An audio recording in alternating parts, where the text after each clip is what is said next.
warahmatullahi wabarakatuh.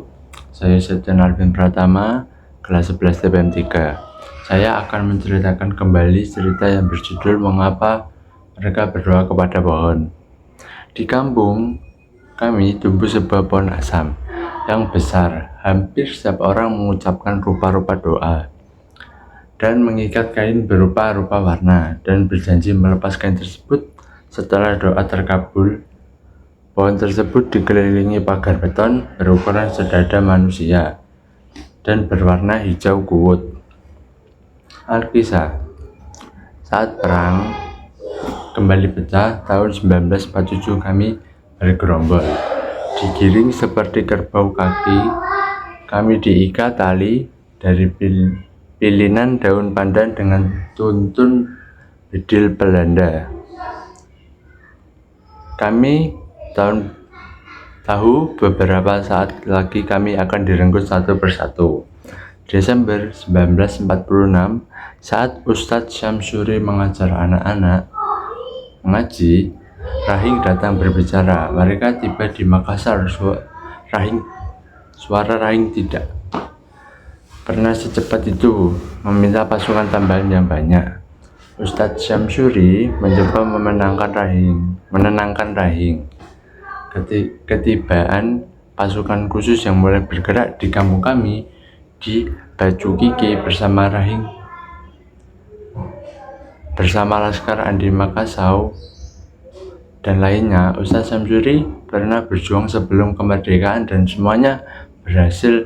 Penjajah laknatullah itu kembali. Rahing pamit kepada Ustadz untuk berperang. Sayup-sayup Ustadz Syamsuri mendengar anak-anak mengejar huruf hijaya. Ustadz Syamsuri mengenang anaknya bernama Akbar yang gugur lebih awal. Rahing memberikan kabar, Ustadz Syamsuri memberikan kabar buruk bertambahnya jumlah korban jiwa dan mereka segera menuju ke sini. Setiap malam Ustadz Syamsuri mengadakan rapat. Rahing mengetuk pintu Ustadz Syamsuri dan memberikan tahu bahwa si Jagal dari Turki sudah di perbatasan dan berusaha ditahan oleh Laskar. Ia kemudian Rahing mengamankan istrinya. Ustadz Syamsuri bersama 20 Laskar Baju Kiki menuju perbatasan di tengah deras hujan. Namun pertahanan di perbatasan kalah. Kami terdesak dan masuk di rumah penduduk. Menampung kami juga digiring seperti kerbau di tengah lapangan. Kami berbaris di lapangan dengan lutut menumpuk di tanah dan kami diikat di belakang ratusan orang diam, seperti tidak mampu melawan. Pistol meletus, suaranya memekan telingaku dan bau mesiu sintak menguar di susul tubuh perempuan. Rubuh di depanku, dia istri pemberontak. Semua orang berusaha melarikan diri sebelum mereka jatuh menimpa tanah. Dengan darah yang bercampur air hujan, puluhan nyawa dicampakkan seketika. Kurang dari 5 menit, pasukan itu dapat menenangkan situasi interogasi berlanjut dan bedil mereka mengantar jiwa yang tak berdosa menuju maut malam. Semakin larut ketika hujan bertambah deras yang membuat keadaan kembali ricuh di dalam gelap. Itulah mereka menembaki kami tanpa iba. Teriakan dan erangan berganti saling sahut. Aroma anyir darah menguar bersama mesiu.